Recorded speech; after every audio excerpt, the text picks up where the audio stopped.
Hello everyone, चलिए शुरू करते हैं चैप्टर थर्ड। व्योम अर्जुन मेहरा के मन की घबराहट को अच्छे से समझ सकता था। उसने उस पर से नजर हटा लिया और उसके सामने बैठे मीडिया वालों की ओर देखता है। सब उसे ही खामोशी से देखते हुए उसके जवाब का इंतजार कर रहे थे। वो तब बोला, विरांश सूर्यवंशी स्टेट छोड़कर भाग चुका है।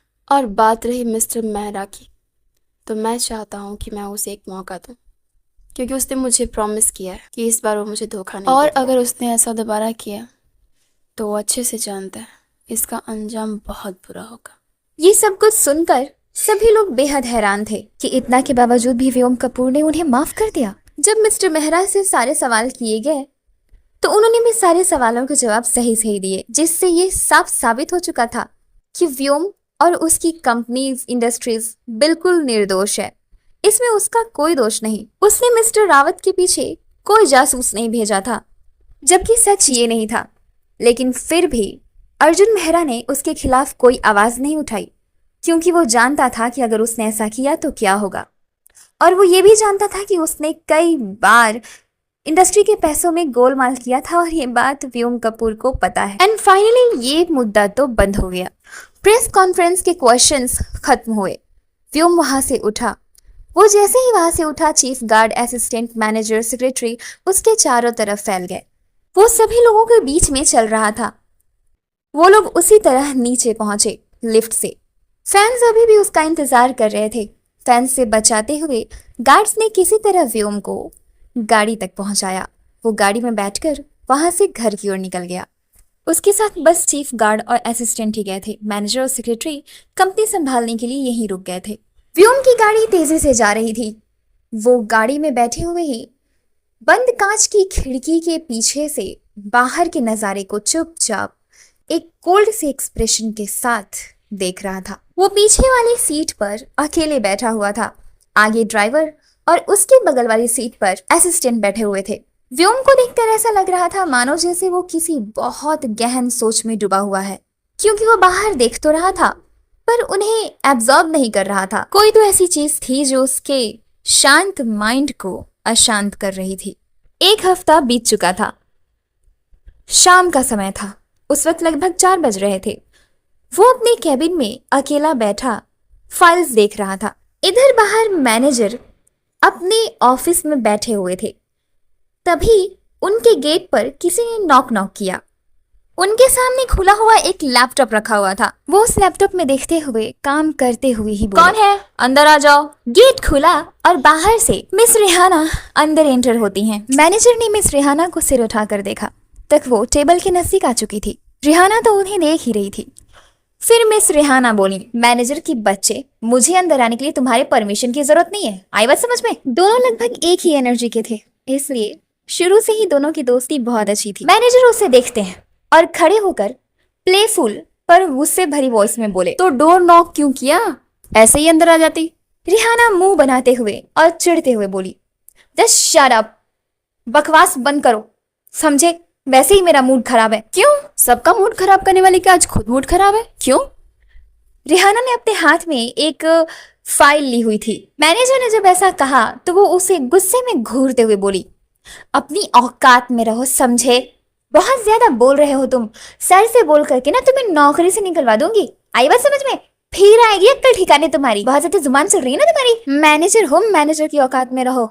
मैं तुमसे सीनियर हूँ, इज्जत से बात करो। फिर मैनेजर उसे चिढ़ाते हुए बोले, ओहो, तुम उनकी बीवी नहीं हो, सेक्रेटरी हो। लगता है उनकी बीवी बनने के सपने देखते देखते तुमने खुद को सच में उनकी बीवी समझ लिया वो है। जब उसे इस बात पे गुस्से में घूरती है तो वो हंसते हुए उसे देखते हैं, जैसे मानो वो उसे चिढ़ा रहे हों, और वो वही कर ही रहे थे। फिर वो मुंह बनाकर जाकर फाइल को टेबल पर धीरे से फेंक दिया और उनकी चेयर पर बैठ गई। फिर मैनेजर हंसते हुए बोले, अच्छा, आई एम सॉरी, मैं बस मजाक कर रहा था। अच्छा ठीक है, बताइए क्यों आई हैं आप यहाँ पे, और आपका मूड क्यों खराब है? मैनेजर उसकी ओर मुड़कर उसके दाहिनी ओर खड़े थे, इस सवाल के जवाब का इंतजार करते हुए। वो उसे ही देख रहे थे। उनकी बात पर उसने उन्हें देखा नॉर्मली। फिर बच्चों जैसा फेस बनाते हुए बोली, क्योंकि मुझे डर लग रहा है और नर्वसनेस भी हो रही है। मैनेजर पूछते हैं, लेकिन क्यों? वो जवाब देते हुए बोली, ये देखिए फाइल, न्यूज आया है। सर को पार्टी में जाना है। अब मुझे समझ में नहीं आ रहा है कि मैं उन्हें जाकर कैसे कहूँ। पार्टी के बाद कह लीजिएगा। रिहाना को कुछ समझ नहीं आया कि उन्होंने क्या कहा, इसलिए वो वियर्ड से एक्सप्रेशंस देते हुए उन्हें देखते हुए बोली, क्या? वो चिल मारकर जवाब देते हुए बोले, वही जो आप उन्हें बताना चाहते हैं। रिहाना को फिर समझ नहीं आया। वो बोली, क्या बताना चाहती हूँ? मैनेजर उसकी बात का जवाब देते हुए बोले, वही जिसके बारे में अभी बोल रही हो तुम। रिहाना ने बैठे हुए अपने लेग को क्रॉस किया और कंफर्टेबल तरीके से बैठकर चेयर को उनकी ओर घुमा लिया और उन्हें देखते हुए बोली, आपकी अकल घास चढ़ने चली गई है क्या? जो इन्फॉर्मेशन मुझे उन्हें पार्टी के पहले देना चाहिए वो मैं पार्टी के बाद दूंगी, और फिर पार्टी के बाद उस बात का क्या मतलब? दोनों ही दो बातों के बारे में बात कर रहे थे। दोनों ही कंफ्यूज्ड, और कंफ्यूजन के साथ रिहाना उन्हें देख रही थी। मैनेजर उसके चेहरे के कंफ्यूजन को समझ रहे थे। वो बोले, लगता है कोई गड़बड़ है। तुम किस बारे में बात कर रही हो जो पार्टी की बात नहीं बता सकती? मैं जिस बारे में बात कर रहा हूँ वो पार्टी की बात तुम बता सकती हो। एक काम करो, जो तुम बात बोलने वाली हो वो बात मुझे क्लियरली पहले बताओ। तब रिहाना बोली, मैं पार्टी के बारे में उन्हें बताने की बात कह रही हूँ। मैनेजर को तब समझ आया। वो बोले, ओह, तो तुम इस बारे में बात कर रही हो, मैंने कुछ और ही सोचा था। रिहाना उसी एक्सप्रेशन के साथ उन्हें देखते हुए बोली, क्या सोचा था आपने? क्या कहने वाली होंगी मैं? तब मैनेजर बोले, यही कि तुम उन्हें पसंद करती हो और उनसे शादी करना चाहती हो। फिर मैनेजर बच्चे की तरह नाटक करते हुए बोले, अरे यार, मैंने सोचा था तुम्हारी शादी होगी और मैं उसमें खूब नाचूंगा, लेकिन अब तो लगता है कि तुम कुंवारी ही मरने वाली हो। तब रिहाना थोड़ी सी नाराजगी दिखाते हुए बोली, हमेशा ऐसी ही बातें क्यों करते रहते हो तुम? मैनेजर उसे देखते हुए बोले, क्योंकि मैं ये सोच रहा हूँ ना, जितनी जल्दी तुम सर को कन्फेस कर दो अपनी फीलिंग्स को और उन्हें प्रपोज कर दो उतना ही अच्छा होगा। क्योंकि देर हो गई ना और कोई और आ गया उनके लाइफ में और उन्हें उड़ा के ले गया तो तुम बस देखती रह जाओगी, कुछ नहीं कर पाओगी। फिर रोती रहे ना नदी के किनारे बैठ करके ब्लैक साड़ी में। फिर ये मत कहना कि तुम्हारी ज़िंदगी में कुछ बचा ही नहीं पछतावा के सिवा। पछताना ना पड़े इसलिए जाओ, मेरी बात मानो, जाओ के कन्फेस करो महारानी, नहीं तो लटक के रह जाओगी इधर ही। तब वो चेयर से खड़ी होती है और उन्हें गुस्से में बोली, बस बहुत हो गया, बहुत बोल रहे हो तुम, ऐसा कुछ भी नहीं होने वाला है, समझे तुम? एक बात कान खोलकर तुम भी सुन लो, व्योम सिर्फ मेरा है और किसी का नहीं। आई बात समझ में? और उसे रिलेशनशिप में कोई इंटरेस्ट नहीं है तो वो किसी और लड़की को मौका भी नहीं देगा। और तुम उसके घर के बारे में अच्छी तरह से जानते हो, जिसके कारण वो तो कभी भी किसी और लड़की के साथ रिलेशनशिप में आएगा ही नहीं। मैनेजर उस फाइल की ओर देखते हुए सिर को हाँ में हिलाते हुए बोले, अच्छा, इतना कॉन्फिडेंस? तो जाओ, लो ये फाइल उठाओ और ले जाकर दे दो सर को और बोलो, व्योम लो ये तुम्हारे लिए पार्टी का इनविटेशन कार्ड आया है। वो तो नहीं होगा तुमसे, ना ना, डरपोक कहेंगी। चलो निकलो यहाँ से। वो अपनी आंखों को छोटी छोटी करके घूरते हुए बोली, बस हाँ, बहुत हो रहा है। मैनेजर उसकी ओर देखते हैं और हंस कर बोले, कोई बात नहीं, जाओ जाओ, अभी जा करके पार्टी के बारे में इन्फॉर्मेशन दो। ऐसे तुम हमेशा नर्वस होगी ना, सर तुम्हें उठा के कंपनी के बाहर फेंक देंगे, जो वो सबके साथ करते हैं। रिहाना ने उस फाइल को अपनी हाथों में पकड़ा और एक लंबी गहरी सी सांस भरते हुए बोली, I have to go now, जल्दी जाना चाहिए। और मैनेजर को बाय कह के वहां से सीरियसली निकल गई। तब मैनेजर गेट की ओर देखते हुए इमोशनल होकर बोले, भगवान करे तुम्हारा प्यार सक्सेसफुल हो रिहाना। हाँ, मुझे काम कर लेना चाहिए, बहुत हो गया टाइम पास। और अपनी चेयर पर वापस बैठकर अपने काम में लग गए। इधर रिहाना व्योम के कैबिन तक पहुंच चुकी थी। वो अंदर जाने से पहले एक फिर से गहरी सांस लेती है और गेट को खोलकर अंदर झांकती है। व्योम अपनी चेयर पर बैठे हुए काम कर रहा था। वो उसे देखते हुए सॉफ्ट वॉइस में बोली, मे आई कम इन सर? व्योम ने एक बार भी नहीं देखा और बोला, वो उसकी परमिशन से अंदर आई। वो उसके सामने आकर खड़ी हुई और टेबल पर धीरे से उस फाइल को रख दिया और बोली, सर, ये इनविटेशन कार्ड आया है, पार्टी में जाना है आज रात को आपको। उस पार्टी को अटेंड करने के लिए बहुत बड़े बड़े बिजनेसमैन और वुमेन्स आ रहे हैं और उसमें आपको भी स्पेशली इनवाइट किया गया है। तब व्योम अपना काम छोड़कर उसे देखता है और बोला, जैसे कौन कौन आ रहा है? और जवाब के इंतजार में उसे ही देख रहा था।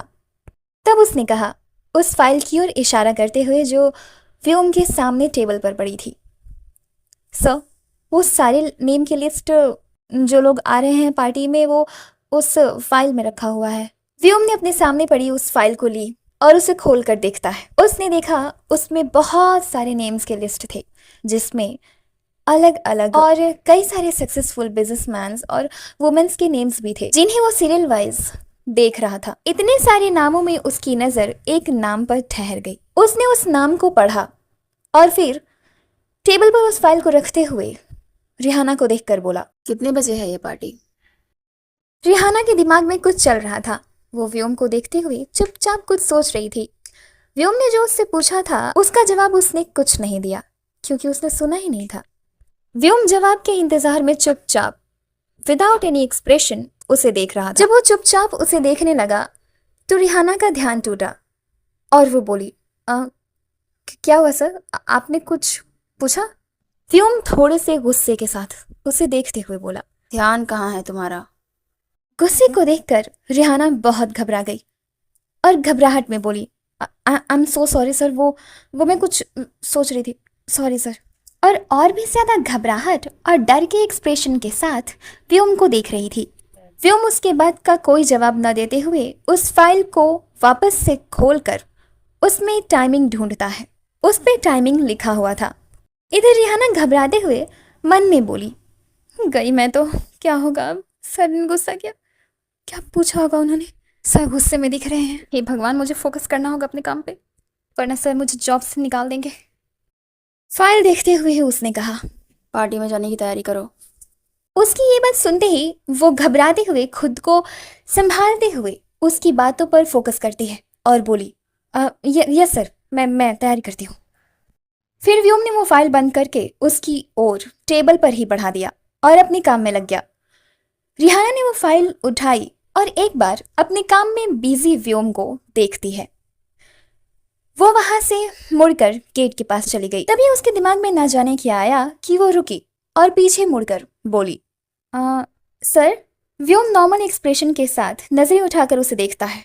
वो थोड़ा हिचकिचाई पर बोली, सर, आज रात पार्टी में आप ब्लैक कलर का सूट पहनिएगा। ये सुनते ही वो अपनी आंखें थोड़ी सी छोटी छोटी करके उसे देखता है, जैसे मानो वो उससे सवाल कर रहा हो कि वो होती कौन है ये बोलने वाली। रिहाना उसके इशारे को समझ गई और बोली, सर, इम्प्रेशन अच्छा पड़ेगा, ब्लैक कलर अच्छा इम्प्रेशन देता है, इसलिए बस मैंने कहा।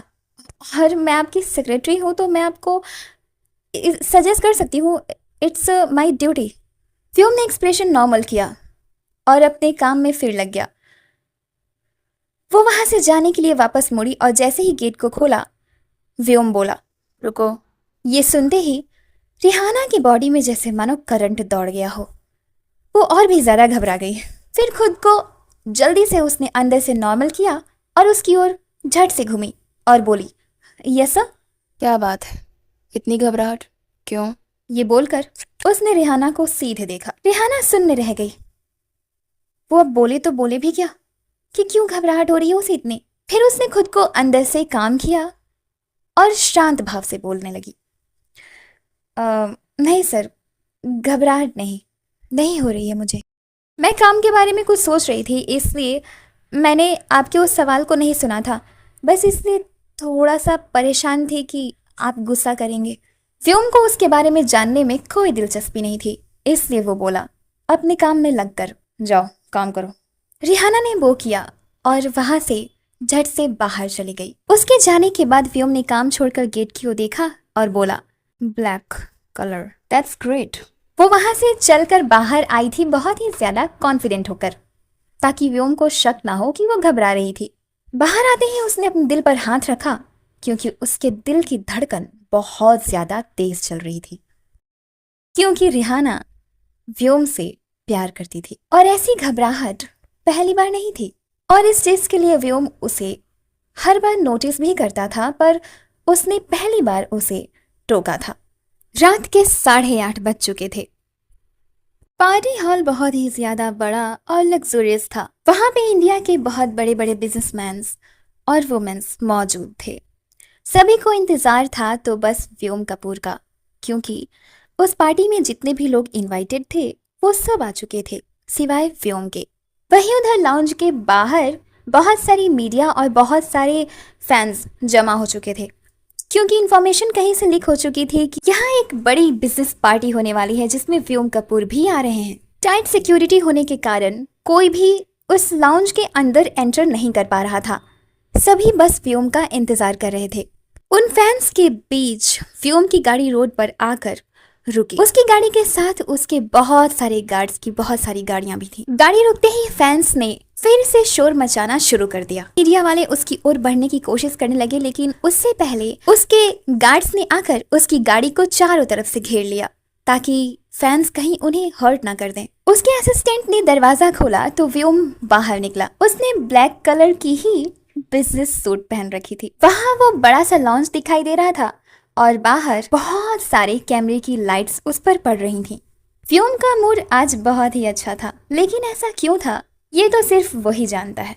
बहुत सारे फैंस आपस में धक्का मुक्की कर रहे थे उसे पकड़ने के लिए। गार्ड्स ने जबरदस्ती सभी फैंस को दूर किए हुए थे। सभी फैंस क्रेजी की तरह और भी ज्यादा शोर मचाने लगे जब व्योम ने पहली बार उन्हें हाथ उठाकर हाय कहा, और वो भी थोड़ी सी मुस्कान के साथ। उसका उस तरह से मुस्कुराकर सभी फैंस को पहली बार हेलो कहना उसके सभी फैंस पर कहर की तरह था, क्योंकि उसका अटेंशन और उसकी स्माइल सभी ने पहली बार देखा था। फैंस काफी आउट ऑफ कंट्रोल हो गए। वो बस व्योम को एक बार छूना चाहते थे। उन सभी को संभाल पाना किसी के बस की बात नहीं हो रही थी। इसी कारण गार्ड्स की सिक्योरिटी और भी ज्यादा बढ़ गई।